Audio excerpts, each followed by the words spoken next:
Hello दोस्तों, कैसे हैं आप सभी। सुकून एफएम चैनल पर आपका हार्दिक स्वागत है। अगर आप पहली बार आए हैं तो चैनल को सब्सक्राइब जरूर कर लें। आपको कहानी अच्छी लगती है सीक्रेट घर जमाई तो ज़्यादा से ज़्यादा कहानी को शेयर करें और कमेंट करके ज़रूर बताएं कि आपको कहानी कैसे लग रही है और आप लोग पूरे दुनिया में कहां कहां से हमारी कहानी देख रहे हैं। दोस्तों, सीक्रेट घर जमाई के आज के एपिसोड 144 में आपका फिर से स्वागत है। चलिए शुरू करते हैं कहानी। सूरवीर सिंह समर को अपने साथ उन मार्शल आर्ट फाइटर्स से मिलवाने ले गया जो उस कंपटीशन में हिस्सा लेने वाले थे, जो इंडिया को रिप्रेजेंट कर रहे थे। शिप का दूसरा कमरा बहुत ही विशाल था, बहुत ज्यादा आलीशान। इस कमरे में 10 लोग बैठे थे। सभी के सभी ग्रैंड मास्टर किंगडम लेवल के फाइटर थे। दरअसल इंडिया ने इस dragon group martial art competition में अपने फाइटरों को भेजा था। उनमें से हर एक की अविश्वसनीय प्रतिष्ठा थी। फर्स्ट पोजीशन पर एक एल्डर बैठे थे, कम से कम 70 साल के। फिर भी वो बहुत ज्यादा पावरफुल लग रहे थे। उनकी आंखें अभी भी बहुत तेज थी। तभी एक सांवले रंग के अधेड़ उम्र के व्यक्ति ने उस एल्डर से कहा, एल्डर रणबीर, आप हमारी इंडिया एंशियंट मार्शल टीम के नेता हैं। समर के बैकग्राउंड के बारे में आप क्या जानते हैं? कैप्टन सूरवीर सिंह ने उसको व्यक्तिगत रूप से इनवाइट किया है। ये सांवले रंग का अधेड़ उम्र का आदमी लंबा चौड़ा, स्ट्रॉन्ग, उभरी हुई मांसपेशियों वाला आदमी था। उसके पूरे शरीर से एक विस्फोटक एनर्जी निकल रही थी। हालांकि वो बहुत आक्रामक दिख रहा था, फिर भी वह एल्डर रणबीर ने बहुत सम्मान से बातें कर रहा था। एल्डर रणबीर कोई और नहीं बल्कि क्रेन शेप्ड सेक्ट के मास्टर रणवीर आहूजा थे।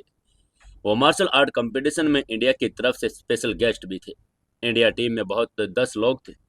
रणवीर आहूजा उन 10 लोगों में से सबसे स्ट्रॉन्ग था और टीम का लीडर भी था। रणवीर ने उस अधेड़ उम्र के आदमी की बात का जवाब देते हुए कहा, ओह, मुझे पता है कि समर बहुत पावरफुल है। हाल ही में उसने एंशियंट मार्शल आर्ट वर्ल्ड में कई लोगों को मार डाला। मुंबई के गिल परिवार के लीडर, आयरन फिस्ट सेक्ट के सेक्ट मास्टर, वशिष्ठ परिवार के पहले एल्डर और कई लोगों को उसने मारा है। तभी नीचे बैठा एक दुबला पतला अधेड़ उम्र का आदमी अचानक बोला, एल्डर रणबीर, मुझे लगता है कि वो एक बदमाश है। जरा सोचिए, कोई 20-30 साल का लड़का गिल परिवार के हेड को कैसे मार सकता है। हालांकि ये दुबला पतला अधेड़ उम्र का आदमी देखने में बहुत ही स्मार्ट, सांवला और दुबला था, पर वाकई अविश्वसनीय रूप से ये भी पावरफुल था। उसका हथियार स्काई एसेंस स्टिक का था, जो ग्रैंड मास्टर टीयर का एक हाई लेवल का हथियार था। दुबला पतला अधेड़ उम्र का आदमी समर से चिढ़ गया था, क्योंकि सूरवीर सिंह ने उसे पहले बताया था कि समर मार्शल आर्ट कंपटीशन में भाग लेने के लिए 10 लोगों की टीम में शामिल होने जा रहा है। टीम में 10 मेंबर थे। अगर समर को उनकी टीम में शामिल कर लिया जाता तो दुबला पतला अधेड़ उम्र का आदमी इतना नाराज नहीं होता। हालांकि सूरवीर सिंह ने एक और मेंबर को शामिल कर लिया, जिसकी वजह से अब अगर समर टीम में शामिल होगा तो 10 लोगों में से एक को तो बाहर जाना पड़ेगा। सूरवीर सिंह ने दुबले पतले अधेड़ उम्र के आदमी तो टीम से बाहर निकालने का सुझाव भी दिया था, लेकिन वो तैयार नहीं था। एल्डर रणवीर को पता था कि अधेड़ उम्र का आदमी क्या सोच रहा है, इसलिए उसने धीरे से कहा, तुम्हें लगता है कि समर को तुम्हारी जगह लाना उचित नहीं है? उसकी बात के जवाब में उस उम्र के आदमी ने आंखों में भूख के लिए कहा, हाँ एल्डर रणवीर, इस कंपटीशन का नाम ड्रैगन ग्रास है, जो फेमस स्पिरिट हर्ब है। ये इतनी कीमती है, मैं इसे नहीं छोड़ सकता। न सिर्फ वो दुबला पतला अधेड़ उम्र का आदमी हार मानने को तैयार था, बल्कि दूसरे लोग भी, उनमें से कोई तैयार नहीं थे। चाहे वो इंडिया की एंशियंट मार्शल आर्ट की टीम हो या दूसरे देश की टीम, हर कोई ड्रैगन ग्रास चाहता था। जैसे ही सब लोग बातें कर रहे थे, शूरवीर सिंह ने दरवाजे को धक्का दिया और समर के साथ एंटर हो गया। समर ने दरवाजे से उनकी बातचीत भी सुन ली थी और वो उन लोगों से चिढ़ भी गया था। प्रशांत महासागर जाने का उसका इरादा पर्पल बैट दानव किंग को बचाना था।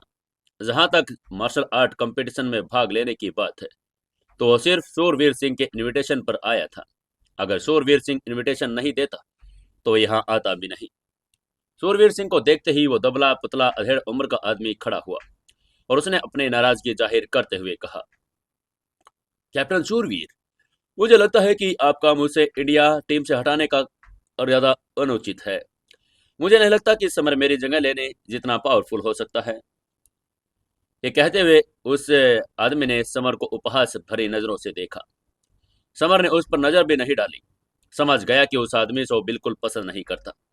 उसकी ऐसी नाराजगी देखकर समर ने मन ही मन कहा, अरे मैंने तुम्हारा कुछ नहीं बिगाड़ा, फिर तुम मुझसे नफरत से क्यों देख रही हो? तभी सूरवीर सिंह ने तुरंत सुझाव देते हुए कहा, अगर तुम्हें ये उचित नहीं लगता तो तुम समर के साथ कंपटीशन क्यों नहीं कर लेते? जो जीतेगा वही टीम से आगे जाएगा और जो हार जाएगा वो उसका पता ही है कि वो बाहर हो जाएगा। उसके बात करने का ढंग ऐसा लग रहा था मानो उसने पहले ही भविष्यवाणी कर ली थी। उसकी बात सुनकर दुबला पतला अधेड़ उम्र का आदमी अचानक उठ खड़ा हुआ। वो अपनी स्काई एसेंस स्टिक्स हाथ में लिए हुए था। उसने समर की तरफ इशारा करते हुए कहा, छोटे, आओ मुझसे लड़ो, मैं तुम्हें एक ही बार में खत्म कर दूंगा। समर इस आदमी से लड़ना नहीं चाहता था, लेकिन वह आदमी आक्रामक था और उसके साथ दुश्मनी करना चाहता था। इसलिए समर के पास और कोई दूसरा ऑप्शन नहीं था। यहाँ तक कि डुलाइट्स में भी टेम्परा होता है। समर की तो बात ही छोड़िए। समर ने हल्के से मुस्कुराते हुए कहा, ठीक है, मैं तुम्हारे साथ नरमी बरतूंगा।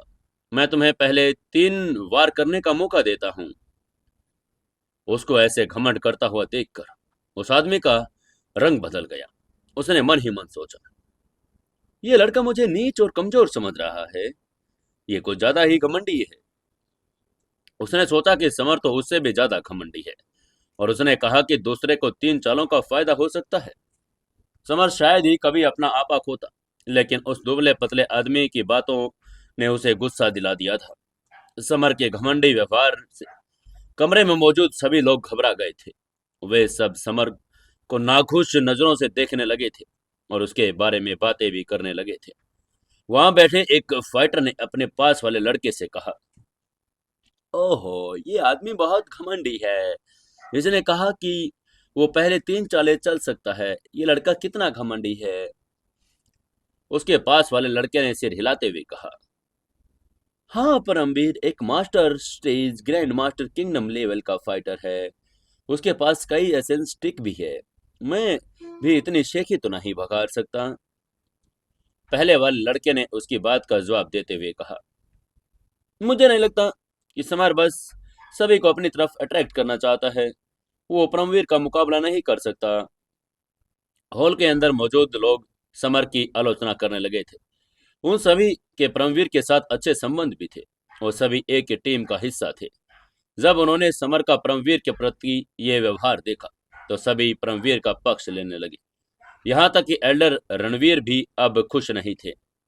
वहीं दुबले पतले अधेड़ उम्र के उस परमवीर ने जब समर की बातें सुनी तो वो बहुत खुश हो गया। वो भी अब नीचे नजरों से देख रहा था। Paramveer ancient martial art world का एक पावरफुल फाइटर था। वो ancient martial art grand master list में 81 में से भी एक था और इसलिए सभी लोग उसका सम्मान करते थे। वो इसलिए बड़ा दुखी हुआ कि समर उसे नीच समझ रहा था। परमवीर गुस्से से भर गया था। उसने तय किया कि वो समर को हराकर उसे कड़ा सबक सिखाएगा। सूरवीर सिंह ने बोहें सिकोड़ ली और याद दिलाते हुए कहा, समर, क्या तुम निश्चित हो कि तुम परमवीर को पहले 3 चालें चलने दोगे? अगर तुम हार गए तुम एशिया एंशियंट कंपटीशन में dragon group ancient martial art team का प्रतिनिधित्व नहीं कर पाओगे। सूरवीर को समर की क्षमता का पूरा भरोसा था। उसे विश्वास था कि वो परमवीर को हरा देगा, लेकिन उसे लगा कि समर अब बहुत ज्यादा घमंडी हो रहा है। एक आदमी घमंडी हो सकता है, लेकिन उसे अपनी बात पर अड़ा रहने के लिए हुनर देना चाहिए। अगर फायर एम्परर सेक्ट का सेक्ट मास्टर यहाँ होता तो वह परमवीर को 3 चालों में बढ़त दिला सकता था, लेकिन समर तो फायर एम्परर महल का सेक्ट का नेता भी नहीं था। समर की पावर केवल ग्रैंड मास्टर लेवल के टॉप स्टेज तक सीमित थी। इसलिए किसी को समझ ही नहीं आ रहा था कि इतना घमंडी क्यों है। सभी सोच रहे थे कि टॉप स्टेज पर ये कोई नहीं जानता था कि वो एक्सपर्ट स्टेज पर अब पहुंच चुका था। वहीं सूरवीर सिंह की बातें सुनकर समर ने हल्की मुस्कान के साथ कहा, टीम लीडर सूरवीर, अगर वो मुझे 3 चालों में इस घेरे से बाहर कर दे तो मैं हार मान लूंगा। ये कहते हुए उसने अपने चारों तरफ 1 मीटर व्यास का घेरा बना लिया। समर के लिए हमलों को रोकना मुश्किल हो सकता था। शूरवीर सिंह को घेरे में खड़ा देखकर वो अवाक रह गया। उसने सोचा, मैं तुम्हें बस विनम्र होने की याद दिला रहा हूं। तुम इतने घमंडी क्यों हो गए हो? तुमने अभी कहा था कि तुम परमवीर को 3 चालों का फायदा दोगे, और अब तुमने अपने लिए चीजें और भी मुश्किल कर ली।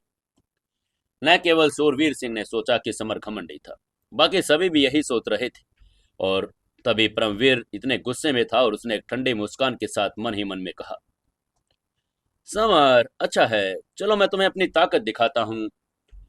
ये सब सोचते हुए परमवीर जोर से चिल्लाया, स्काई एसेंस स्टिक हमला। परमवीर ने अपना सबसे मजबूत हमला कर दिया। उसके हाथों में लंबी काली छड़ी सीधे हवा में एक विशाल छेद कर दिया और उसमें छड़ी समर की तरफ उछाल दी। समर ने छड़ी के हमले को रोकने के लिए सिर्फ अपना थोड़ा सा सिर हिलाया और उसके हमले से बच गया। समर ने हमले से बचने के बाद हल्के से कहा, ओह, आपकी गति तो बहुत धीमी है। उसकी नजर में परमवीर का स्टिक बहुत धीमा था। अगर वो परमवीर पर हमला करता तो कम से कम उसकी गति दोगुनी होती। उसकी बात सुनकर परमवीर के चेहरे के भाव बदल गए। उसकी आंखों में निराशा की झलक आ गई। समर के शब्दों ने उसके आत्मसम्मान को ठेस पहुंचा दी थी। परमवीर ने गुस्से में ठंडे स्वर में कहा, समर, मैं अपने हाथ के सभी कार्डों का उपयोग नहीं करने वाला था। मैं dragon group ancient martial competition के दौरान सबसे मजबूत हमला दिखाने वाला था, लेकिन चूंकि तुम्हें लगता है कि मेरी गति धीमी है, इसलिए मैं तुम्हें अपना सबसे मजबूत हमला दिखाऊंगा। उसने अपनी छड़ी को 2 टुकड़ों में तोड़ दिया। समर की आंखों में आश्चर्य की चमक उभर आई। उसने सोचा कि परमवीर का सबसे पावरफुल वार उससे ज्यादा पावरफुल होगा, लेकिन वो तो बस एक छड़ी को 2 में बदल रहा था। असल में समर को इससे कोई फर्क नहीं पड़ता था कि परमवीर ने छड़ी को 2 टुकड़ों में किया।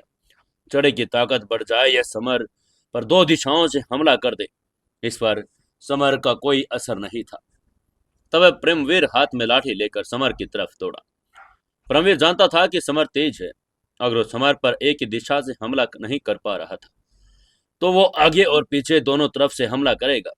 फिर समर के लिए हमले से बचना नामुमकिन हो जाएगा। परमवीर का विचार तो अच्छा था, लेकिन जो हुआ वो बस उसकी उम्मीदों से कहीं बढ़कर था। समर ने जरा भी टाल मटोल नहीं की। वो बस अपनी मूल स्थिति में खड़ा रहा। उसको ऐसे खड़ा देखकर आसपास के लोगों ने भी हैरत में अपनी आपस में बातें करनी शुरू कर दी थी। तभी एक फाइटर ने हैरत में कहा, अरे, क्या समर इतना डर गया? वो हमले से बच भी नहीं रहा। उसके पास खड़े लड़के ने धीरे से सिर हिलाते हुए उसकी बात में सहमति जताते हुए कहा, हाँ, ये ग्रैंड मास्टर का हमला है। इसकी पावर इम्यून बॉडी को नष्ट करने के लिए पर्याप्त है। पहले वाले लड़के ने कंफ्यूज होते हुए कहा, कौन जानता है उसके दिमाग में क्या चल रहा है। अगर वो हमले से नहीं बचता तो उसे गंभीर चोट लग जाएगी, वो मर भी सकता है।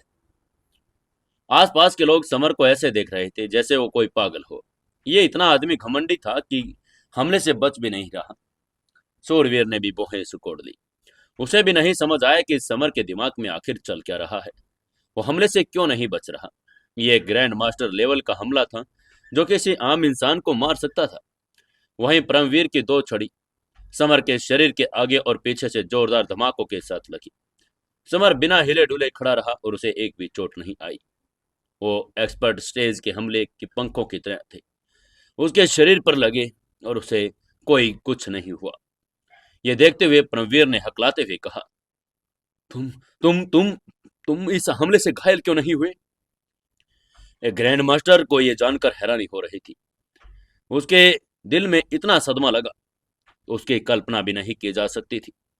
क्रेन शेप्ड सेक्ट के सेक्ट मास्टर रणवीर आहूजा भी अपने शरीर से परमवीर के हमले को रोकने की हिम्मत नहीं कर सकते थे, लेकिन समर ने अपने शरीर से उसके हमले को रोक दिया।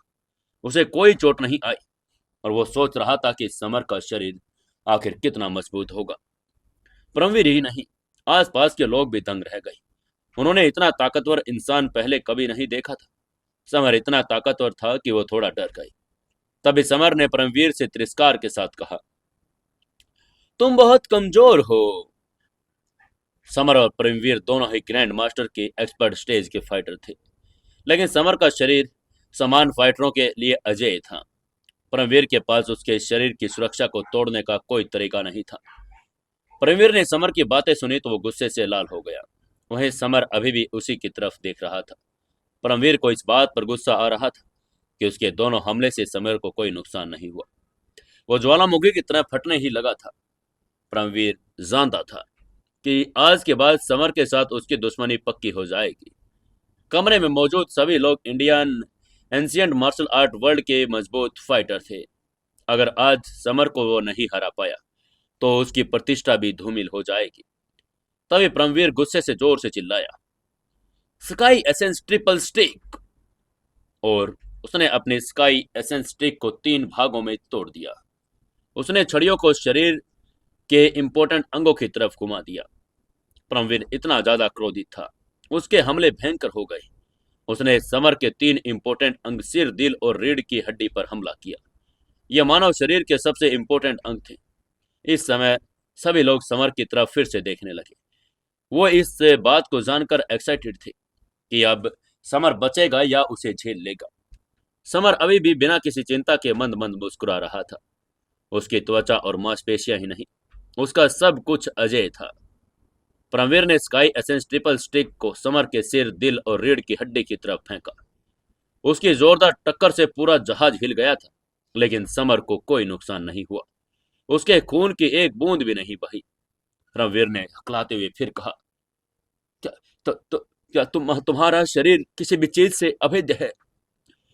वह देखकर पूरी तरह से दंग रह गया कि समर ग्रैंड मास्टर टियर के हथियार से भी पूरी तरह से सुरक्षित था।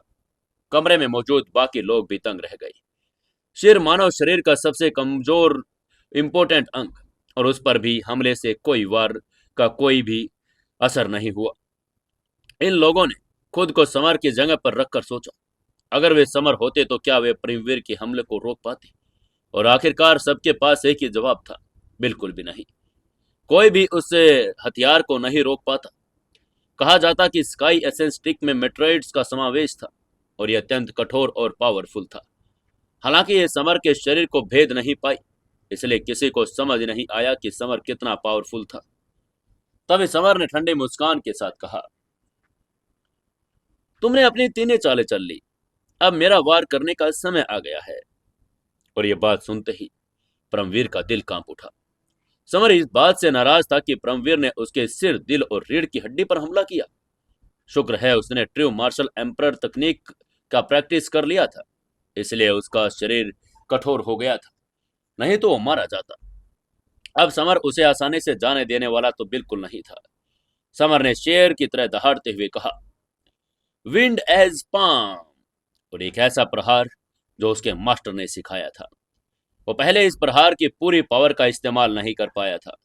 हालांकि अब एक्सपर्ट स्टेज पर पहुंचने के बाद वो पूरी पावर का इस्तेमाल करने में सक्षम हो गया था।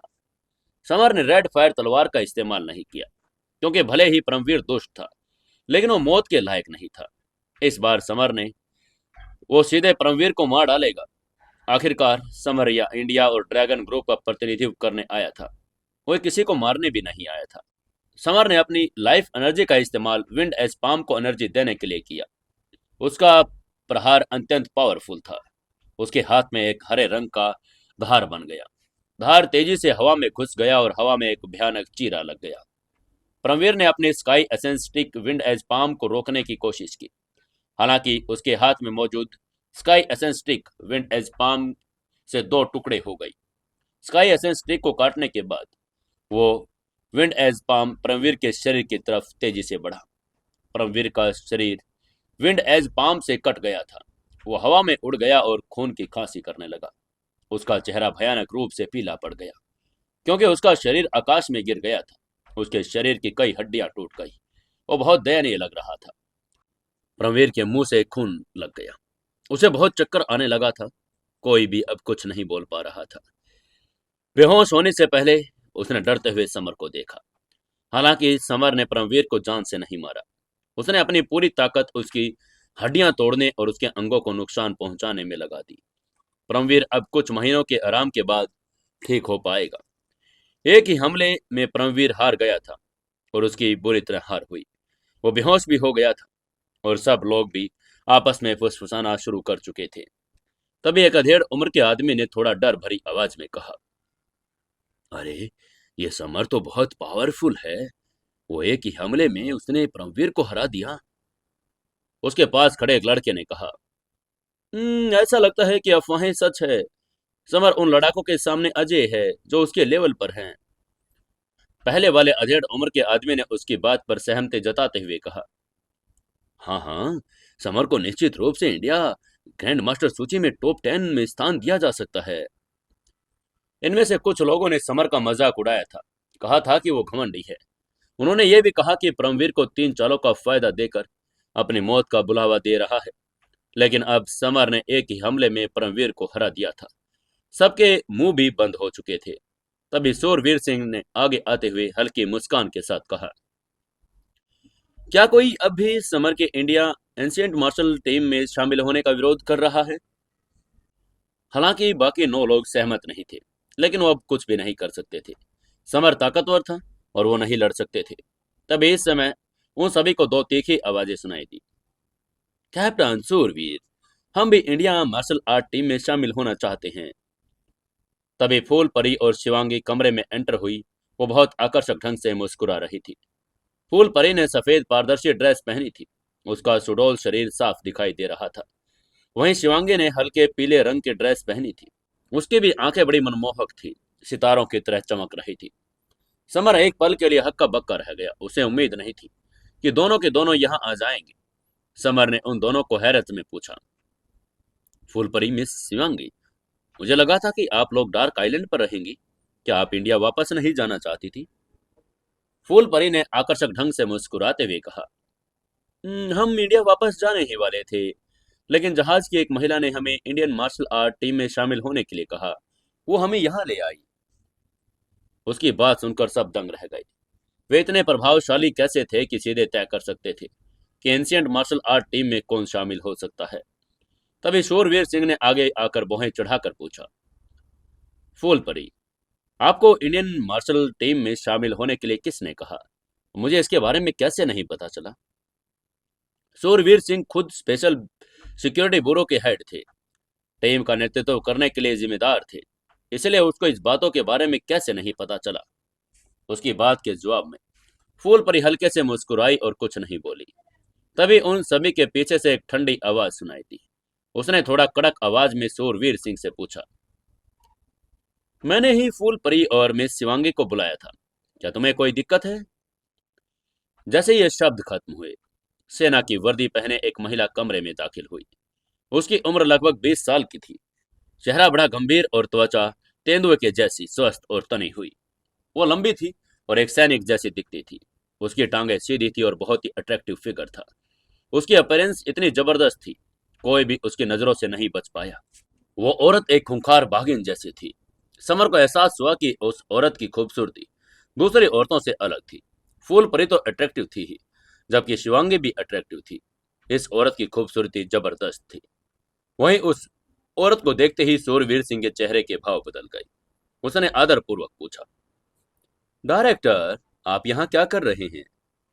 वो महिला कोई और नहीं बल्कि स्पेशल सिक्योरिटी ब्यूरो की डायरेक्टर स्वाति शर्मा थी। उन्हें इंडिया की युद्ध देवी के रूप में जाना जाता था और वो इंडिया स्पेशलिस्ट सिक्योरिटी ब्यूरो की नंबर 1 फाइटर थी। हालांकि सूरवीर सिंह एक ग्रैंड मास्टर किंगडम लेवल का एक्सपर्ट स्टेज पर था, लेकिन वो स्वाति शर्मा का मुकाबला नहीं कर सकता था। उसने उसे इतनी बुरी तरह पहले पीटा हुआ था। उसका चेहरा सुअर जैसा दिखने लगा था। स्पेशल सिक्योरिटी ब्यूरो में हर कोई स्वाति शर्मा से डरता था। समर भी उसे देखकर चौंक गया था।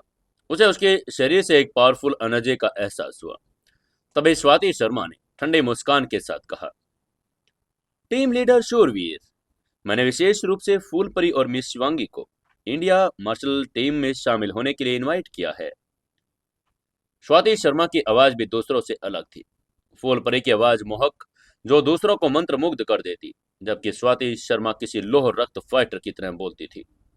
उसकी बात सुनकर शूरवीर सिंह ने थोड़ा डरते हुए कहा, डायरेक्टर, हमने टीम के 10 मेंबर्स पर पहले ही फैसला कर लिया है। अगर हम सभी लोगों को टीम से बाहर निकालेंगे तो ये बुरा होगा। लेकिन स्वाति शर्मा ने थोड़ा कड़क आवाज में कहा, टीम लीडर, मुझे अभी खबर मिली है कि इस कंपटीशन का इनाम बदल गया है।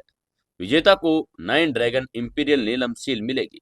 दूसरा इनाम ड्रैगन ग्रास है, जबकि तीसरा इनाम एक मिड क्लास का स्पिरिचुअल हथियार है। उसकी बात सुनकर सूरवीर सिंह ने आश्चर्य से पूछा, क्या आपने कहा था कि पहला इनाम 9 ड्रैगन इंपीरियल नीलम सील है? प्रशांत आइलैंड कितना घमंडी था। वो ड्रैगन ग्रुप के एंशियंट मार्शल कंपटीशन के नाम में 9 ड्रैगन इंपीरियल नीलम सील का इस्तेमाल करने की हिम्मत कैसे कर सकता था? एंशियंट काल में एम्परर ने इंडिया को उपनिवेश बनाया था। उन्हें 9 ड्रैगन इंपीरियल नीलम सील बनवाई थी। ये सील एम्परर की प्रतीक थी और वो इंडिया के पहले एम्परर थे। 9 ड्रैगन इंपीरियल सील इंडिया का नेशनल खजाना था। हालांकि हाल ही में प्रशांत आइलैंड ने सील चुरा ली थी, लेकिन अब प्रशांत आइलैंड विनर के लिए इनाम के तौर पर वो सील देना चाहता था, और ये बात इंडिया के मुंह पर तमाचा थी। इंडिया के हायर ऑफिसर्स बिल्कुल क्रोधित हो चुके थे। उन्होंने स्वाति शर्मा को ऑर्डर दिया कि वो प्रशांत आइलैंड पर टीम लेकर जाए और कंपटीशन को जीत ले और वो सील वापस ले आए। तभी स्वाति शर्मा ने सूरवीर सिंह की तरफ देखते हुए कहा, टीम लीडर, क्या अब आप समझ गए हैं कि मैं क्या कहना चाहती हूँ? आपकी टीम के मेंबर्स इतने स्ट्रांग नहीं हैं कि वो कंपटीशन जीत पाए। इसलिए मैंने टीम को स्ट्रांग बनाने के लिए फूल परी और मिस शिवांगी को इनवाइट किया है। स्पेशल सिक्योरिटी ब्यूरो के डायरेक्टर होने के नाते उसको उन पावरों की गहरी समझ थी। वो जानती थी कि फूल परी और शिवांगी बहुत ज्यादा पावरफुल है। कंपटीशन में दर्जनों देश भाग लेने वाले थे। कुल मिलाकर 500 पार्टिसिपेंट्स थे। सूरवीर सिंह ने उसकी बात को समझते हुए सिर हिलाया। वो स्वाति शर्मा की बात समझ गया था, लेकिन उसकी टीम बहुत कमजोर थी, इसलिए डायरेक्टर ने उन दोनों को सिलेक्ट कर लिया। वो इस बात पर सहमत था। वहीं रणवीर आहूजा ने जब सुना कि 2 लोगों को टीम से बाहर निकाला जाएगा तो उसकी भौहें तन गई। उसने थोड़ा नाराजगी आवाज में कहा, एक व्यक्ति तो टीम छोड़ चुका है। मुझे नहीं लगता कि कोई इस बात पर खुश होगा कि 2 लोग और टीम से बाहर जाएं। उसकी बात के जवाब में स्वाति शर्मा ने ठंडे मुस्कान के साथ कहा, हमारा मिशन कंपटीशन जीतना और 9 ड्रैगन इंपीरियल सील वापस लेना है, इसलिए कमजोरों को टीम छोड़नी पड़ेगी। आप लोग फूल परी और शिवांगी के साथ कंपटीशन कर सकते हैं। हारने वाला टीम छोड़ देगा। स्वाति शर्मा बड़ी सीधी थी। उसने रणवीर को जवाब देने का मौका ही नहीं दिया। फूल परी ने मोहक मुस्कान के साथ 9वें व्यक्ति को सिलेक्ट किया और 10वां व्यक्ति समर था। स्वाभाविक रूप से उस समर को चुनौती नहीं देना चाहती थी। परिणाम बहुत सरल था। फूल परी ने 9वें व्यक्ति को आसानी से एक ही बार में हरा दिया। यह कहना पड़ेगा कि वो बड़ी पावरफुल थी। समर और स्वाति शर्मा के अलावा कोई भी उसका मुकाबला नहीं कर सकता था। वही शिवांगी ने 8वें व्यक्ति से लड़ने का फैसला किया और उसने भी उसे एक ही वार में हरा दिया। इससे सभी दंग रह गए। वहीं शिवांगी की ताकत देखकर समर ने मुस्कुराते हुए मन ही मन सोचा, शिवांगी और भी ज्यादा पावरफुल हो चुकी है। जैसा कि उम्मीद थी, सुपर क्लास की ताकतें असाधारण थी। सुपर क्लास की ताकत के मेंबर्स के रूप में फूल परी और शिवांगी के पास रहस्यमयी पावर्स और सीक्रेट्स भी थे। बेशक समर जानता था कि सबके अपने अपने मौके होते हैं। वो रेड फायर तलवार हासिल कर सकता था। Number 1 fighter dark night emperor से मिल सकता था। अगर फूल परी और शिवांगी के बीच भी खास मुलाकातें हो रही थी तो इसमें कोई आश्चर्य की बात नहीं थी। अंत में स्वाति शर्मा ने टीम का नेतृत्व किया, जिसमें रणवीर, समर, फूल परी, शिवांगी आदि सभी शामिल हो चुके थे। अब 6 घंटे के बाद जहाज प्रशांत आइलैंड में सुक्रा बंदरगाह पर पहुंचा और प्रशांत आइलैंड के किनारे के एक नंबर 1 वो सिटी थी। समर और बाकी सब लोग जहाज से बाहर निकले और प्रशांत आइलैंड की तरफ देखने लगे। उनकी आंखें आग से धधक रही थी। इंडिया और प्रशांत आइलैंड के बीच की दुश्मनी पीढ़ियों से चली आ रही थी। उसी समय दूसरे देशों के जहाज भी बंदरगाह पर खड़े थे। समर ने नजर घुमाई तो कोरिया, फिलीपींस, सिंगापुर और बियर नेशन के जहाज दिखाई दिए। समर ने प्रशांत आइलैंड के नागरिकों को देखा जो किमोनो पहने हुए थे। कुल मिलाकर ड्रैगन ग्रुप का प्रतिनिधित्व करने वाले 48 देश यहाँ एंशियंट कंपटीशन में भाग लेने आए थे। अचानक समर को एक जहाज से खतरनाक किलिंग इंटेंट का एहसास हुआ। समर ने नजर घुमाई तो कोरियाई जहाज से एक अधेड़ उम्र का आदमी खतरनाक किलिंग इंटेंट के साथ उसे देख रहा था। समर ने अपनी भौहें सिकोड़ ली। कोरिया के जहाज के खतरनाक किलिंग इंटेंट को भांप लिया। समर ने अपनी आंखें सिकोड़ी और महसूस किया कि अधेड़ उम्र के आदमी की आवाज थी। उसके आसपास की स्ट्रॉन्ग अपीयरेंस थी। उसको पता चल रहा था यह आदमी ताइक्वांडो के उस किंग जैसा दिखता है जिसने उसे मारा है। जैसा कि उम्मीद थी, स्वाति शर्मा ने समर की नजरें जब उस आदमी की तरफ देखी तो उसने समर को इसके बारे में समझाते हुए कहा, समर, ये पार्क है, ताइक्वांडो परिवार का एक सुपर फाइटर। समर को उसकी बात समझ ली और उसने सोचा था कि वो आदमी उसी परिवार का मेंबर है जो उसके कट्टर दुश्मन थे। पार्क ने समर को गर्दन काटने का इशारा किया। उसका इरादा साफ था कि वो उसको मार डालेगा। वहीं समर हल्के से मुस्कुराया और उसने धीरे से कहा, कचरा। उसके मुंह से कचरा सुनकर पार्क की आंखें ठंडी पड़ गई। इस दुष्ट ने न सिर्फ उसके परिवार के मेंबर को मारा था, बल्कि उसे भी कचरा कह दिया। आसपास के लोगों ने आश्चर्य से समर को देखा। वे मन ही मन समर से कह रहे थे, भाई, ये सुपर फाइटर है और एक्सपर्ट स्टेज का फाइटर भी, तुम इसे कचरा कैसे कह सकते हो? उसी समय फिलीपींस के जहाज में काले वस्त्र पहने एक व्यक्ति ने समर को ठंडेपन से देखा। उसने समर से पूछा, समर, क्या तुमने डार्क आइलैंड पर ओझा को मार डाला? वो काले वस्त्र वाला आदमी, उसका चेहरा पीला था और वह एक पावरफुल ओझा था। उसने समर के शरीर में अपने स्टूडेंट्स के घातक अपीयरेंस का आभास पा लिया था। इसका मतलब था उसका स्टूडेंट्स मर चुका था। समर ने लापरवाही से उस ओझा की बात का जवाब देते हुए कहा, हाँ, मैंने एक नपुंसक ओझा को डार्क आइलैंड पर मार डाला। क्या तुम्हें इससे कोई प्रॉब्लम है? इस ओझा ने डार्क आइलैंड पर अपने मरे हुए स्टूडेंट्स को लायन दानव किंग को मारने का काम सौंपा था। तभी ओझा ने गहरे भाव में कहा, समर, तुमने मेरे स्टूडेंट्स को मारने की हिम्मत की। लगता है तुम अपनी मौत की तलाश में हो। आसपास के लोग भी दंग रह गए थे। इस आदमी समर ने बहुत से लोगों को नाराज कर दिया था। उसने अभी अभी ताइक्वांडो परिवार के मेंबर को नाराज किया और अब ओझा को भी नाराज कर दिया। दोस्तों, यहां तक पहुंच ही गए हैं तो एक लाइक और एक कमेंट और एक शेयर जरूर से जरूर कर दें। अब जब सभी सदमे में थे तो बियर जहाज से भी किसी ने कहा, समर, तुमने मेरे भाई किलिंग कैंप के हेड को मार डाला। तुम्हें उसकी मौत का हिसाब देना पड़ेगा। यह आदमी 6 फीट 8 इंच का लंबा था। उसके शरीर से विस्फोटक एनर्जी निकल रही थी। वो बियर नेशन के किलिंग इंटेंट कैंप से ताकत का था। वो कंपटीशन में बियर नेशन का प्रतिनिधित्व करने आया था। उसका नाम दुबोथो था और वो किलिंग कैंप के लीडर का भाई था। इसी समय 3 देश के ancient martial art fighter Samar से लड़ाई मोल लेने की कोशिश कर रहे थे। प्रॉब्लम यह थी कि कोई आसान काम नहीं था। वो उसे मार डालना चाहते थे। इसी समय स्वाति शर्मा भी स्तब्ध रह गई थी। स्वाति शर्मा ने हैरत होते हुए समर से पूछा, समर, तुमने कितने लोगों को नाराज किया है? स्वाति शर्मा को लगा था कि समर ने बहुत से लोगों को नाराज कर दिया और सभी पावरफुल ताकतें अब उसे मारना चाहती है। समर ने हाथ हिलाते हुए कहा, ओह, वो तो बस एक कमजोर लोगों का समूह है। डायरेक्टर मैडम, आपको चिंता करने की जरूरत नहीं। स्वाति शर्मा बेचैन तो हो गई थी। उसने सोचा था कि समर तो घमंडी है, कमजोर नहीं है। वो सभी इस ग्रैंड मास्टर किंगडम लेवल के सुपर स्ट्रॉन्ग फाइटर थे। ओझा और पार्क दुबोथो सभी समर को मारना चाहते थे। तभी अचानक सभी को एक और ठंडी आवाज सुनाई दी, रुक जाओ, आज ड्रैगन ग्रुप के एंशिएंट मार्शल आर्ट कंपटीशन का दिन है। इस बंदरगाह पर लड़ाई वर्जित है। कंपटीशन शुरू होने पर तुम लोग लड़ सकते हो, एक दूसरे को मार भी सकते हो, उससे पहले कुछ भी नहीं। यह आवाज एक व्यक्ति की थी जो किमोनो ड्रेस में था। उसके हाथ में लंबी तलवार थी। उस आदमी को देखकर सभी हैरान भी हो गए थे। वो युवक कैंडो सेक्ट का तीसरा किंग ईजू था और वह powerful top level grand master का फाइटर था। उसके पीछे 3 युवक थे और वो तीनों के तीनों कैंडो सेक्ट के अन्य 3 किंग थे। कॉम्पिटिशन्स को ऑर्गेनाइज करने का जिम्मा इसी कैंडो सेक्ट के कंधों पर था। ईजू के बोलने के बाद सभी ने लड़ना बंद कर दिया। आखिरकार वो प्रशांत आइलैंड के इलाके में आए थे। नियमों का पालन तो करना ही पड़ेगा। लेकिन अगले ही पल ईजू के शब्दों ने सबको चौंका दिया।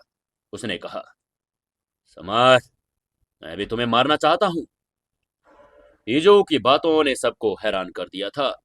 उसने तो उसकी अभी अभी दूसरों को मारने से रोका और वो खुद उसे मारने की बात कर रहा है। तभी ईजू ने कहा, समर, तुमने मेरे छोटे भाई योशिचिरो ईजू को मारा। हालांकि मैं तुम्हें मारकर उसकी मौत का बदला लेना चाहता हूं, लेकिन तुम कंपटीशन में एक पार्टिसिपेंट हो, इसलिए मैं तुम्हें थोड़ी देर और जीने दूंगा। मैं अपने छोटे भाई का बदला लेने के लिए कंपटीशन के दौरान तुम्हें खुद मारूंगा। ईजू की बातें सुनकर सभी ने समर को दयनीय दृष्टि से देखा। इस आदमी ने अभी अभी 3 मेंबर्स को नाराज कर दिया और अब कैंडो सेक्ट के एक मेंबर को नाराज कर दिया, इसलिए लोग सोच रहे थे कि इसका अंत तो अब पक्का है। तभी फूल परी ने आकर्षक मुस्कान के साथ समर से पूछा, समर, क्या तुमने इतने लोगों को नाराज कर दिया है? उसका लहजा बड़ा ही अलग था। उसे लोगों की कोई परवाह नहीं थी। 100 फ्लावर सेक्ट के संत के रूप में वो बहुत पावरफुल थी। अगर उसके पास हाई क्लास की स्पिरिचुअल हथियार को शामिल कर दिया जाए तो कोई भी उसे हरा नहीं पाता। समर ने लापरवाही से कहा, कोई बात नहीं, वो कुछ भी नहीं कर पाएंगे। समर की बातें सुनकर ईजू का चेहरा उतर गया।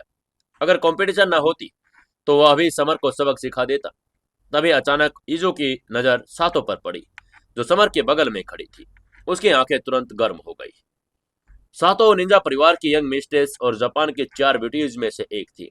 ईजू उसी का पीछा करने वालों में से एक था। तभी ईजू ने प्यार से पूछा, सातो, तुम यहाँ क्या कर रही हो? सातो ने आंखें घुमाई और उसे इग्नोर कर दिया। वो इस आदमी से बहुत नफरत करती थी। वो अभी भी पैसिफिक आइलैंड में थी, तब भी वो उसका पीछा कर रहा था। सातो अब समर की फॉलोवर थी। ईजू ने कहा था कि वो उसके मास्टर को मारना चाहता है। इस प्रकार सातो अब उसे और भी ज्यादा नफरत करने लगी थी। सातो ने ठंडे स्वर में कहा, ईजू, प्लीज आप मेरा पूरा नाम लेकर बुलाए और रिस्पेक्ट से बात करें। उसे आदमी बिल्कुल पसंद नहीं था, यहां तक कि वह जापान में थी तब भी नहीं। ईजू को पता चला कि जिस महिला को वो पीछा कर रहा है वो उसके दुश्मन की अब फॉलोवर है तो क्रोधित हो जाएगा। लेकिन अगले ही पल ईजू निराशा में डूब गया, क्योंकि उसने देखा कि समर ने सातो से कुछ कहा था। उसे ध्यान से दिया तो पता चला कि समर ने उससे पूछा, योशिको, क्या तुम इस आदमी को जानती हो? सातो ने आकर्षक मुस्कान के साथ कहा, मास्टर, मैं उसे अच्छी तरह से नहीं जानती। उसके मुंह से समर के लिए मास्टर शब्द सुनकर ईजू के हाव भाव बदल गए। सातो निंजा परिवार की यंग मिस्ट्रेस थी। हालांकि निंजा परिवार कैंडो सेक्ट जितना पावरफुल तो नहीं था, फिर भी वो जापान के 5 बड़े परिवारों में से एक था। इसलिए उसको समझ नहीं आ रहा था कि समर को अपना वो मास्टर कैसे कह सकती है। वहीं समर ईजू को गुस्सा दिलाने की कोशिश कर रहा था। उसने सातो की कमर पकड़ ली और मुस्कुराते हुए बोला, योशिको, आज तुम और भी ज्यादा खूबसूरत लग रही हो। जापान की 4 ब्यूटीज में से एक होने के नाते सातो बहुत खूबसूरत थी। उसका मोहक चेहरा गुलाब की तरह था। उसका अट्रैक्टिव फिगर किसी को भी मंत्रमुग्ध कर देता था। उसका चेहरा तो खूबसूरत था ही, उसका शरीर भी बड़ा अट्रैक्टिव था। उसकी हंसली की हड्डियां जेड के जैसी थी, एकदम पूरे शरीर पर कोई दाग नहीं। सातो का चेहरा वाइन की तरह लाल हो गया। सबके सामने समर की हरकतों से उसकी धड़कनें भी तेज हो गई। वो शर्माने लगी थी। तभी समर ने ईजू की तरफ देखकर हल्के से कहा, ईजू, जिस महिला से तुम प्यार करते हो वह मेरी बाहों में है। अब बताओ तुम्हें कैसा लग रहा है? समर जानबूझकर उसे चिढ़ा रहा था। तभी उसकी बात सुनकर ईजू ने अचानक अपनी तलवार उठाई और समर की तरफ तान दी। उसने गुस्से में कहा, साले, मेरी देवी को हाथ लगाने की तुम्हारी हिम्मत कैसी हुई? मैं आज तुम्हें मार डालूंगा। वहीं समर ने उसकी तरफ देखते हुए मजाक के लहजे में कहा, ओह, आज तो ड्रैगन ग्रुप एंशिएंट मार्शल का कंपटीशन का दिन है। ऑर्गेनाइजर होने के नाते क्या तुम मुझे मारने वाले हो? समर ने स्वाति शर्मा से पहले ही सुन लिया था कि लड़ाई यहाँ पर बंदरगाह पर हो ही नहीं सकती। जो कोई भी रूल का उल्लंघन करेगा वो कंपटीशन से बाहर हो जाएगा। समर का प्लान बड़ा सिंपल था। वो ईजू को गुस्सा दिलाएगा और इस प्रकार कैंडो सेक्ट कंपटीशन से बाहर हो जाएगा। ईजू पहले ही समर पर इतना नाराज था कि वो सभी रूल भूल गया। तभी अचानक किमोनो पहले एक एल्डर उनकी तरफ आया और जोर से चिल्लाकर बोला, ईजो, रुक जाओ। क्या तुम कंपटीशन से पहले बाहर निकल जाना चाहते हो? एल्डर के नाक के नीचे छोटी दाढ़ी थी। उसकी आंखें भी छोटी थी। ढीला ढीला किमोनो पहना हुआ था। उसको देखकर ईजू ने हैरत भरे अंदाज में पूछा, तीसरे एल्डर, आप यहाँ क्या कर रहे हैं? वो एल्डर कोई और नहीं बल्कि कैंडो सेक्ट का तीसरा एल्डर था। उसका रैंक बड़ा ऊंचा था। तीसरे एल्डर ने ईजू की तरफ देखते हुए कहा, ईजू, तुमने मुझे बहुत निराश किया है। ईजू ने उसकी बात सुनकर कंफ्यूज होते हुए कहा, तीसरे एल्डर, मैं समझ नहीं पा रहा कि आप क्या कह रहे हैं। तीसरे एल्डर ने इजू को ठंडेपन से देखते हुए कहा, क्या तुम मूर्ख हो? तुम्हें इतना भी नहीं पता चल रहा कि समर तुम्हें जानबूझकर गुस्सा दिलाने की कोशिश कर रहा है ताकि तुम कंपटीशन से पहले ही डिस्क्वालीफाई हो जाओ। अगर तुम उस पर हमला करोगे तो कैंडो सेक्ट डिस्क्वालीफाई हो जाएगा, बेवकूफ। उसकी बात सुनकर इजो की अभिव्यक्ति बदल गई। उसके माथे पर ठंडे पसीने की बूंदें आ गई।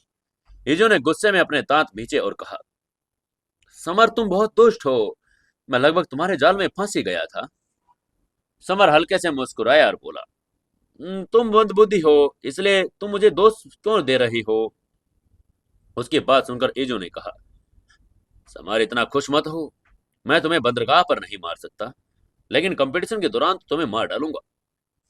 इजो समर से नफरत करता था। सबके सामने अपमानित करने पर वह समर के जाल में फंस ही चुका था।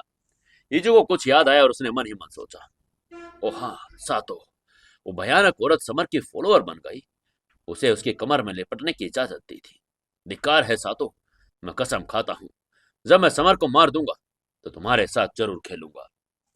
वहीं समर ने मन ही मन आह भरते हुए सातो की कमर छोड़ दी। वो इजू को जाल में फंसाने वाला था। एल्डर ने उसे रोक दिया। समर ने एल्डर की चेतावनी को इग्नोर कर दिया। उसे उसकी आंखों भरे किलिंग इंटेंट की भी परवाह नहीं थी। कंपटीशन के पार्टिसिपेंट्स बंदरगाह पर इकट्ठा हो गए थे। समर अब कहीं नहीं गया, बल्कि वो कमरे में चला गया और उसने शैडो ग्रुप टीम और दोनों दानवों किंगों से बात की। समर ने कमरे में मौजूद लोगों से कहा, लायन दानव किंग, पर्पल बैट दानव किंग को खोजने के लिए शैडो ग्रुप टीम का नेतृत्व करें। जब आप उसे ढूंढ ले तो मुझे फोन कीजिएगा। क्या आप समझ गए? उसकी बात सुनकर लायन दानव किंग ने कहा, हाँ यंग मास्टर, मैंने सुना है कि पर्पल बैट दानव किंग का अन्य लोग पीछा कर रहे हैं, इसलिए वो प्रशांत आइलैंड की एक यूनिवर्सिटी में प्रोफेसर के रूप में गुप्त रूप से काम कर रहा है। उससे बात करने के बाद समर जहाज से उतर गया और अन्य लोगों के साथ कंपटीशन की ओर चल गया। Dragon continent ancient martial competition के 3 राउंड थे। पहला राउंड एलिमिनेशन राउंड था, चूंकि 500 प्रतियोगी थे, केवल 3 विनर होने वाले थे। कंपटीशन बहुत खड़ा था। पहला round inferno thunder mountain area में ऑर्गेनाइज किया गया था। इन्फर्नो थंडर पर्वत प्रशांत आइलैंड का सबसे बड़ा पर्वत था। क्योंकि सकरा सिटी समुद्र के स्थित थी, इसलिए यहाँ अक्सर सुनामी और भूकंप आते थे। इन्फर्नो थंडर पर्वत का एरिया हजारों मीटर लंबा था और यहाँ दर्जनों पहाड़ों मिलकर बना था। सभी एंशिएंट मार्शल आर्ट फाइटर्स के पास एक एंशिएंट मार्शल आर्ट टोकन था। कंपटीशन के रूल सरल थे। जो सबसे ज्यादा टोकन प्राप्त करेगा वो कंपटीशन जीत जाएगा। भाग लेने वाली प्रत्येक टीम का एक लीडर था। इंडिया टीम का लीडर फूल परी थी। उसको स्वाति शर्मा ने टीम का लीडर बना दिया था।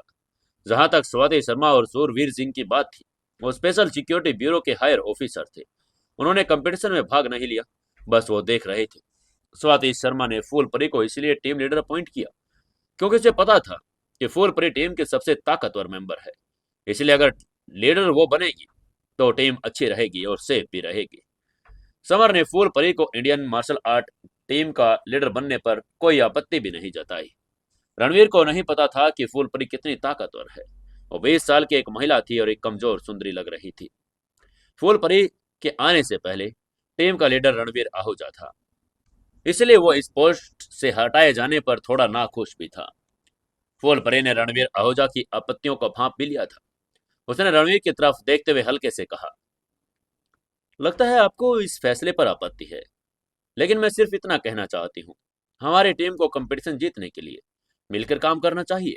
आखिरकार 50 टीमें हैं जो सभी स्ट्रॉन्ग हैं। रविंद्र ने उसकी बात सुनकर सिर हिलाते हुए कहा, हाँ, मैं पूरी तरह से आश्वस्त नहीं हूँ। मैं ग्रैंड मास्टर किंगडम लेवल के टॉप स्टेज पर हूँ। क्रेन शेप सेक्ट का सेक्ट नेता हूँ। मुझे लगता है कि मैं टीम का लीडर बनने के लिए अधिक पावरफुल हूँ। फूल परी ने मुस्कुराते हुए उसकी तरफ देखते हुए कहा, ओह सचमुच? लेकिन डायरेक्टर स्वाति ने कहा कि सबसे मजबूत व्यक्ति को टीम लीडर बनना चाहिए। उसकी बात सुनकर रणवीर आहूजा ने सेल्फ कॉन्फिडेंस भरी मुस्कान के साथ कहा, लेकिन मुझे लगता है कि मैं तुमसे ज्यादा ताकतवर हूँ, इसलिए मैं ही नेता बनना चाहता हूँ। रणवीर पहले से ही 72 साल का था। आम लोगों की नजर में वो पहले ही एक एल्डर था, लेकिन एंशिएंट मार्शल आर्ट फाइटर्स की नजर में वो अभी भी जवान था। एंशिएंट मार्शल आर्ट फाइटर आमतौर पर 100 साल तक जीते थे। कुछ ताकतवर लड़ाके तो 100 से भी ज्यादा। उसकी बात के जवाब में फूलपरी ने मुस्कुराते हुए कहा, ओह, चूंकि तुम आश्वस्त नहीं हो, इसलिए मैं तुमसे फाइट करने के लिए तैयार हूं। अगर तुम मेरे एक हमले को रोक पाई तो मैं हार जाऊंगी। उसकी बात सुनकर रणवीर का चेहरा गहरा लाल हो गया। वह एक फर्स्ट क्लास का सेक्ट लीडर था। उसकी नजर में उसके साथ ऐसा व्यवहार कोई कैसे कर सकता था।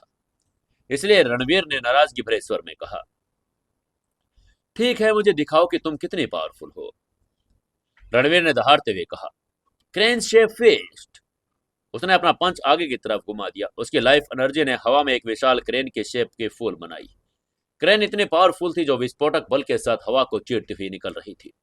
एंशियंट मार्शल वर्ल्ड में, एंशियंट मार्शल आर्ट में क्रेन शेप्ड एक ग्रैंड मास्टर टीयर की तकनीक थी। ये एक पावरफुल हमला था। टीम के सभी लोग फूल परी को देखने लगे। तभी फूल परी ने अपनी हथेली आगे की तरफ हवा में थपथपाते हुए मोहक मुस्कान दी।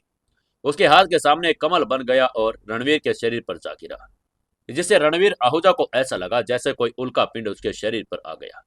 उसकी अपार पावर ने उसे हवा में उछाल दिया। वो एक बड़े पेड़ से टकराकर धड़ाम से नीचे गिरा। उसके मुंह से खून बहना लगा। फूल परी ने एक ही वार में रणवीर आहूजा को हरा दिया था।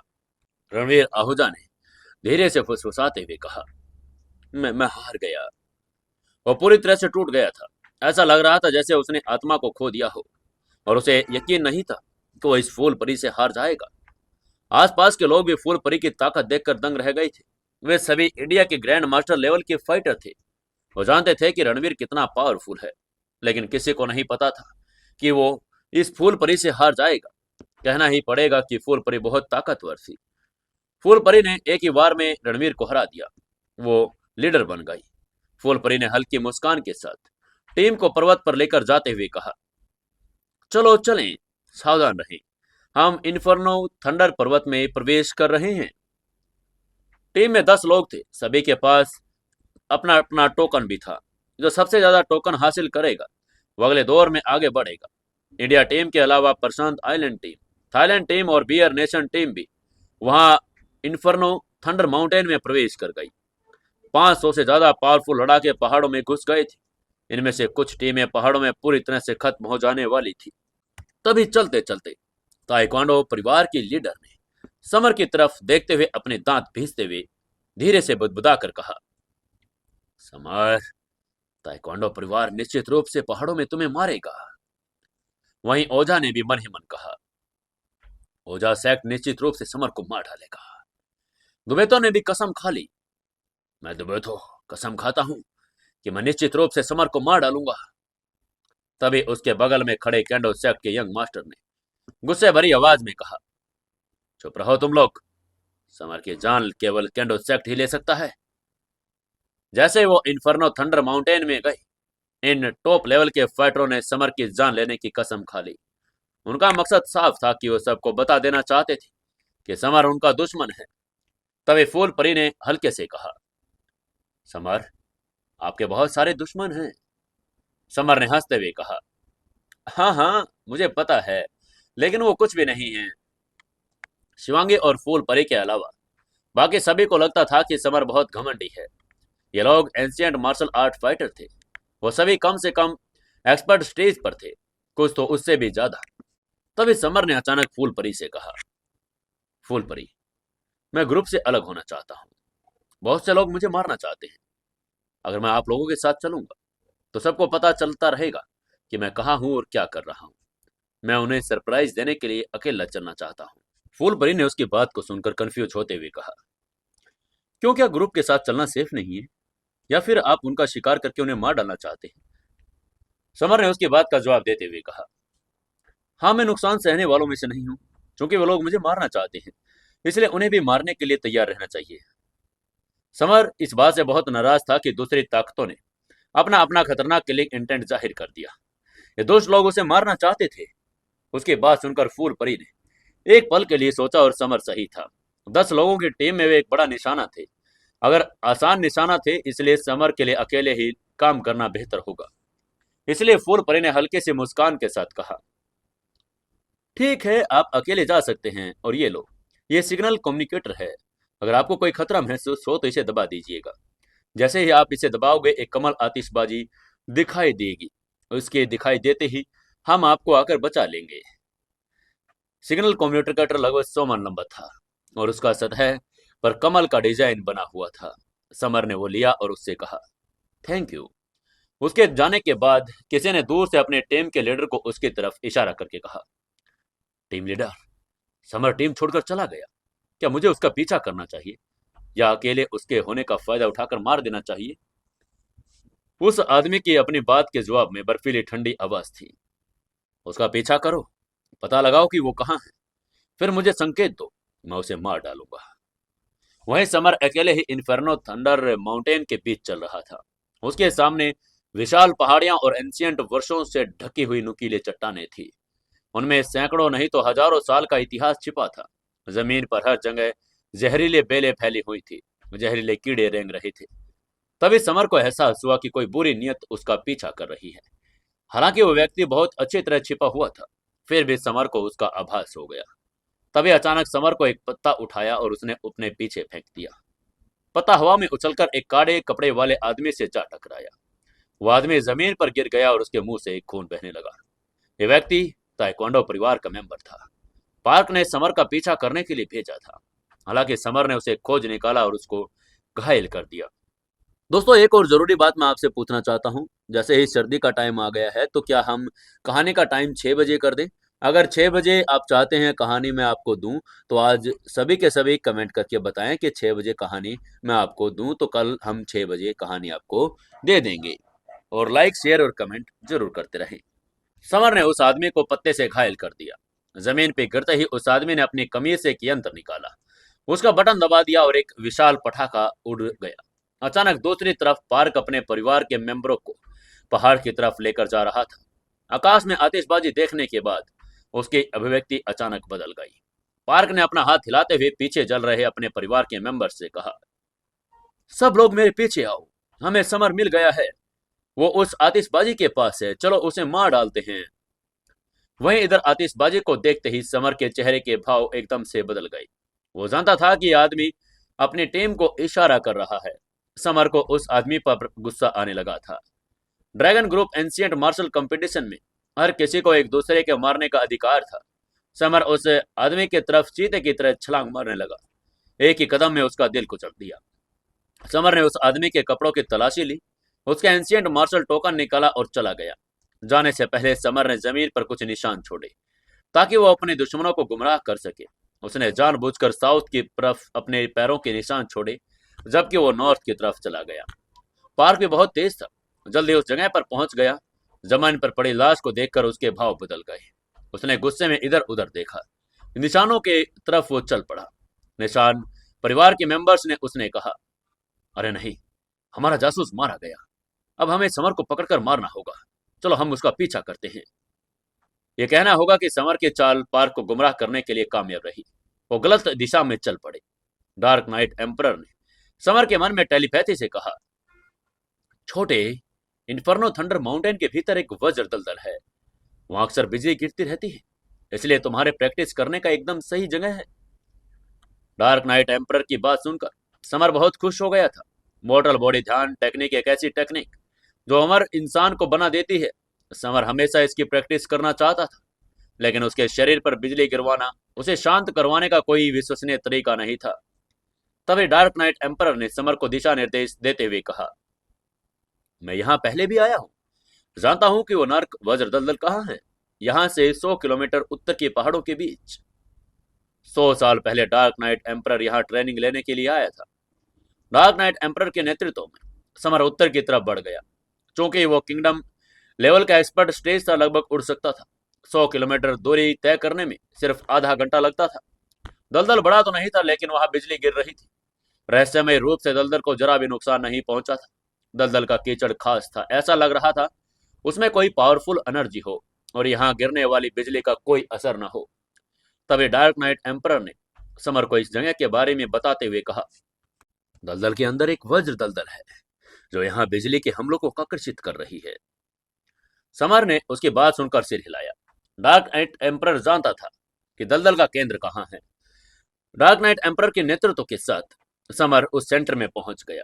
जैसे ही समर वहां पहुंचा, तभी वहां पर एक लाल बिजली गिरी और बिजली सबसे पावरफुल पावरों में से थी। तभी डार्क नाइट एम्परर ने चिंतित होकर टेलीपैथी से कहा, छोटे, जल्दी से अपनी टेक्निक एक्टिवेट करो। ऐसे खड़े खड़े क्या सोच रहे हो? क्या तुम मरना चाहते हो? समर ये बात सुनकर लड़खड़ा गया। उसने अपनी टेक्निक एक्टिवेट कर दी। सौभाग्य से उसे पहले ही इसके सभी स्टेज पता थे। समर ने तुरंत मंत्र पढ़ना शुरू कर दिया। मनुष्य दो भागों में विभाजित है, एक वास्तविक शरीर, दूसरा मन। शरीर एक कटोरे की तरह है, इसके अधिक इंपोर्टेंट सार को धारण करने के लिए दृढ़ होने की आवश्यकता है। समर द्वारा टेक्निक को एक्टिवेट करने के बाद बिजली ने उसके शरीर पर प्रहार किया। बिजली के चपेट में आकर समर से चटकने की आवाज निकल रही थी। उसका शरीर कांपने लगा। समर ने टेलीपैथी से डार्क नाइट एम्परर से कहा, सीनियर, ये बिजली बहुत पावरफुल है, ये मुझे मार डालेगी। उसके दर्द से शरीर भी कांपने लगा था। डार्क नाइट एम्परर ने एक्साइटमेंट में कहा, जल्दी से इसे फिर से एक्टिवेट करो, बिजली आ रही है। समर ने ऊपर देखा और देखा एक बिजली उसी की तरफ आ रही थी, इसलिए बिजली की तरफ देख रही थी। उसने मन ही मन कहा, क्या ये तो फिर से आ गई? इस बार समर ने चतुराई से तुरंत अपने पावर को एक्टिवेट कर लिया। उसके शरीर में बिजली को प्रवाहित होने दिया। समर ने घबराते हुए कहा, ओह भगवान, ये कमबख्त चोट। अगर ये संभव होता तो इस टेक्निक की प्रैक्टिस कभी नहीं करता, लेकिन उसे याद है कि इस टेक्निक ने उसका शरीर अमर हो जाएगा। उसे हार नहीं माननी चाहिए। समर ने अपने शरीर को स्थिर किया और आकाश की तरफ देखते हुए जोर से चिल्लाया, चलो तुम कमीने, मैं तुमसे नहीं डरता।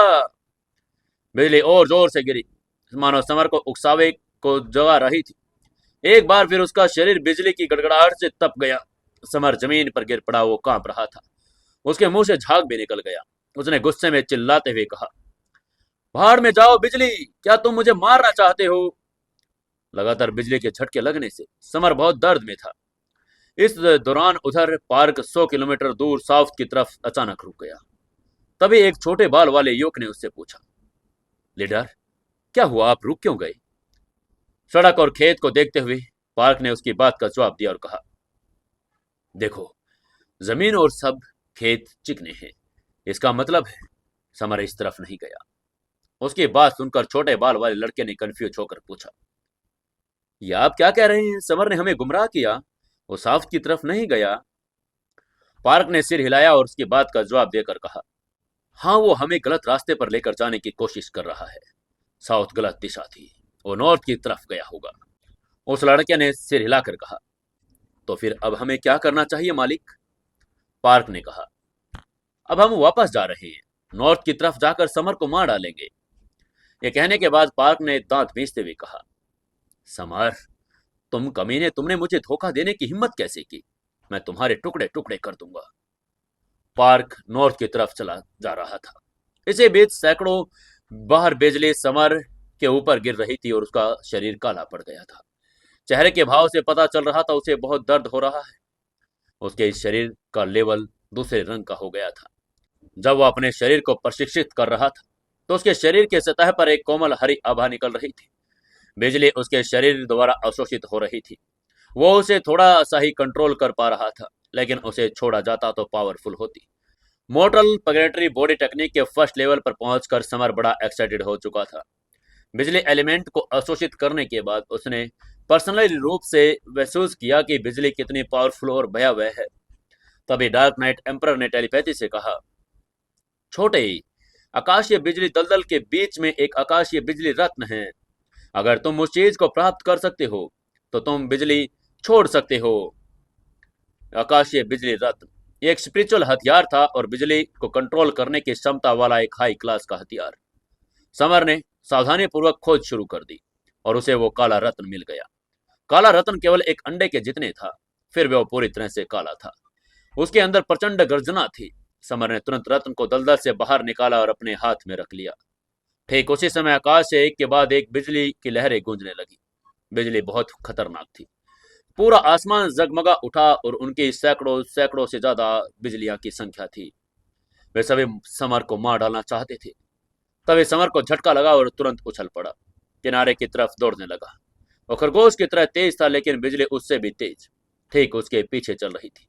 समर ने घबराहट में डार्क नाइट एम्परर से कहा, सीनियर, ये क्या हो रहा है?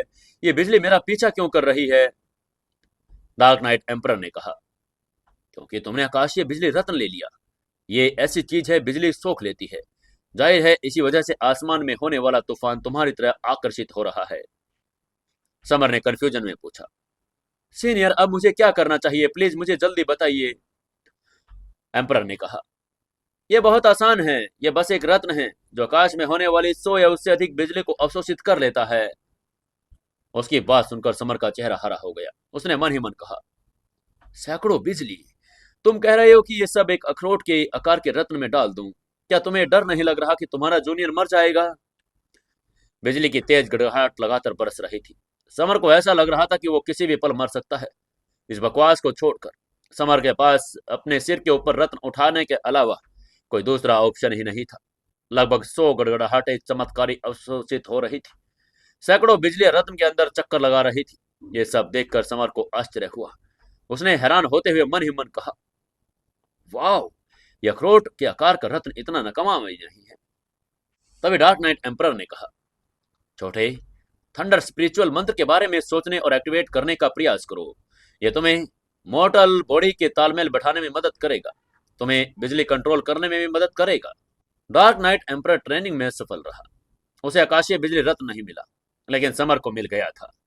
समर ने मॉर्टल बॉडी को पहले ही बिजली टेक्निक को एक्टिवेट कर लिया था और बिजली रत्न के एक बिजली उसके सामने पेड़ पर गिराया और उसने पेड़ को टुकड़ों में विभाजित कर दिया। ये देखते ही समर खुश हो गया। वाह, मैं बिजली को पावर की कंट्रोल कर सकता हूँ। समर बड़ा एक्साइटेड था। समर अपने मौजूदा लेवल से सिर्फ 10 बिजलियां छोड़ सकता था। तभी वहां पर पार्क पहुंच गया था। उसने मुस्कुराते हुए बर्फ से ठंडी आवाज में कहा, समर, आखिरकार मैंने तुम्हें ढूंढ लिया। इस बार तुम निश्चित रूप से मारे जाओगे। पार्क के पीछे ताइक्वांडो परिवार के सभी फाइटर थे। उसकी बात सुनकर समर ने भौहें चढ़ाई और उस लोगों से पूछा, क्या मैं पूछ सकता हूं कि तुम लोग मुझे क्यों ढूंढ रहे हो? बिजली गिरने से उसका पूरा शरीर भयानक हो गया था। उसका चेहरा नहीं बदला था। वो लोग अभी भी उसे पहचान सकते थे, लेकिन पार्क ये देखकर बड़ा असहज हो रहा था कि समर अभी भी उस घमंड से ही बात कर रहा है। क्या पार्क उसे जाने देगा या फिर उसे मार डालेगा?